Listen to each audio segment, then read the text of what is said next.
Yani sio kwa ubaya, lakini msimu huu Yanga hawakustahili kuwa mabingwa na hawastahili kuwa mabingwa.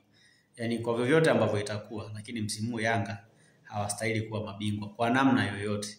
Ila basi tu kama watakuwa mabingwa ni makosa tu ya timu zingine, lakini ukweli ni kwamba kwa makosa ambayo wameyafanya Yanga msimu huu ni makosa ambayo moja kwa moja yalikuwa yanawafanya wawe disqualified kuwa mabingwa kama timu zingine zingekuwa bora, lakini pia kama kanuni zitafuatwa kwa namna inavyotakiwa. Yani kama kanuni zitafuatwa kwa namna inavyotakiwa, lakini pia kama timu zingine zingekuwa bora, Yanga wasingekuwa na hadhi ya kuwa mabingwa kwa msimu huu wa mwaka 2024 2025. Najua unaweza ukawa unajiuliza mambo mengi kwamba ni kwa nini nasema Yanga walikuwa hawastahili kuwa mabingwa msimu huu, lakini makosa ya timu zingine yanaweza kusababisha Yanga akawa bingwa, lakini pia makosa ya kikanuni yanaweza pia kupelekea Yanga wakawa mabingwa. Naomba nianzie kwenye makosa ya kikanuni. Kwenye makosa ya kikanuni ni hivi. Ikitokea Young Africans wakagoma kabisa kucheza mechi yao ya dabi, halafu bado wakapewa ubingwa, maana yake wamepewa ubingwa kimakosa kwa sababu hawajacheza michezo 30. Lakini ikitokea kanuni ikafuatwa, kwa maana Yanga baada ya kukaidi kutokupeleka timu kutii agizo la bodi ya ligi, wakipokonywa alama 3, maana yake Yanga hawezi kuwa bingwa. Means Yanga akiwa bingwa ina maana kanuni imevunjwa, ndio Yanga anaweza kuwa bingwa. Umeelewa vizuri? Yani ili Yanga awe bingwa lazima kanuni iwe imevunjwa. Na kanuni ikivunjwa maana yake umempata bingwa ambaye sio halali. Ina maana leo hii ikitokea Yanga amecheza mechi amekataa kucheza mechi ya dabi, halafu akawa bingwa, maana yake amepata ubingwa ambao sio halali.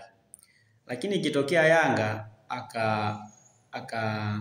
akakubali kupeleka timu uwanjani na akacheza mechi, maana yake atakuwa amenufaika na makosa ya kutokufuatwa kanuni kwa upande wa bodi ya ligi. Maana yake kuvunjwa kwa kanuni pia kumempa Yanga ubingwa. Ina maana pia ni makosa. Yani maana yake vyovyote itakavyokuwa Yanga akiwa bingwa kuna makosa atakuwa amefanyika. Kwanza kuna makosa ya kikanuni hapo, lakini pia kuna makosa ya kuna makosa ya watu kutokufuata hizo kanuni zenyewe. Ndio makosa, ndio kitu ninamaanisha.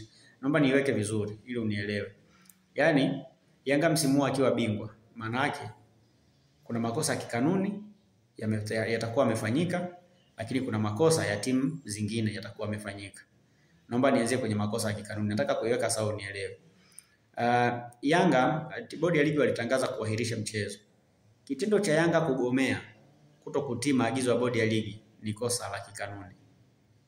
Manake lile lilipaswa kuwapa adhabu. Na bodi ya ligi wanapaswa kupanga tarehe ya mchezo ili mechi ichezwe. Na ikitokea Yanga hawajafika kwenye hiyo siku ya mchezo, maana yake wanapokonywa alama 3 zinaenda Simba na kuna uwezekano wakakosa ubingwa kwenye njia hiyo. Lakini kitendo cha bodi ya ligi kuamua kuweka fair kwamba wawasikilize kwanza Yanga wanasema nini, maana yake ni makosa ya kikanuni. Na maana ikitokea TFF imefuata na bodi ya ligi imefuata kile ambacho Yanga wanakitaka, maana yake Yanga watakuwa mabingwa kwa makosa ya kikanuni, kwa makosa ya kutokufuata kanuni. Maana yake watakuwa wamekosa ubingwa, watakuwa wameupata ubingwa kwenye njia ambayo sio halali pia vile vile. Kwa hiyo mimi naamini kwamba kwa hiki ambacho kipo mpaka sasa, Yanga hastahili kuwa bingwa wa ligi kuu kwa sababu kwanza amevunja kanuni, lakini pia anawalazimisha TFF na bodi ya ligi wavunje kanuni. Lakini pili ni makosa ya timu zingine ambazo nazungumzia sasa hapa. Yanga aliweza kuongoza ligi kwa tofauti ya alama 5. Lakini baadaye Simba alitoka nyuma, akaja akasawazisha, akapunguza zile alama zote. Simba akaja kuongoza kwa tofauti ya alama 1.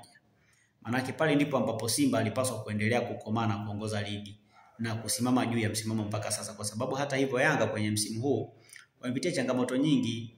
Msimu huu Yanga amebadilisha makocha mara 2. Alianza Miguel Gamond, akaja Sid Ramovic, na ndio mpaka sasa hivi amekuja Hamdi Melody. Manake hiyo ilikuwa ni changamoto pia ambayo ilipelekea Yanga ika-struggle hapo katikati. Kama unakumbuka, Yanga ikaipata matokeo mazuri, haichezi vizuri.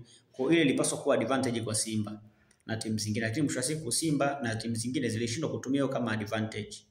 Maanake kushindwa kwao kutumia kama advantage kuliwapa nafasi Yanga kurejea kwenye msimamo. Kwa sababu mpaka sasa mechi pekee ambayo unasema Yanga anaweza kwenda kupoteza ubingwa ni mechi ya dabi. Either akubali kucheza au akatae kucheza, lakini mechi ya dabi ndio mechi ambayo inaweza kumnyima Yanga ubingwa. Kwa sababu hizo mechi zingine zote anashinda mechi zake vizuri. So hiyo ndio mechi pekee ambayo matokeo yake hayaeleweki kwamba yatapata matokeo aina gani. Maana ndio mechi ambayo inaweza kuamua Yanga awe bingwa ama asiwe bingwa. Means ingekuwa timu zingine zote zimeonyesha ule ubora ambao unatakiwa kwenye ligi na zingekuwa na quality ile kweli ambayo inaweza kushindana na Simba na Yanga. Maana yake Yanga wasingeweza kutana na kuja kuongoza ligi, kwa sababu kupoteza kwa zile mechi mbili ilikuwa ni sababu tosha ya Yanga kushindwa kurejea kwenye nafasi ya kwanza.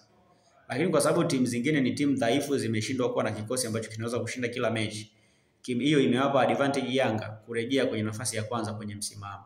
Maana leo ili Simba wawe bingwa mpaka wasubiri makosa ya kikanuni yafanyike, kutokufuata kanuni, makosa kutokufuata kanuni yafanywe kazi, au labda amfunge Yanga kwenye dabi, kitu ambacho kinaonekana ni kigumu kwa namna moja ama nyingine. Kwa msimu huu vyovyote itakavyokuwa, Yanga akiwa bingwa ni makosa ya kikanuni yamefanyika, lakini pia kwa mtazamo wangu kwa msimu huu, kutokana na changamoto ambazo Yanga alikuwa nazo, hawakustahili kuwa mabingwa. Walipaswa tupate bingwa mwingine, lakini kwa msimu huu Yanga hawastahili kuwa mabingwa hata kidogo.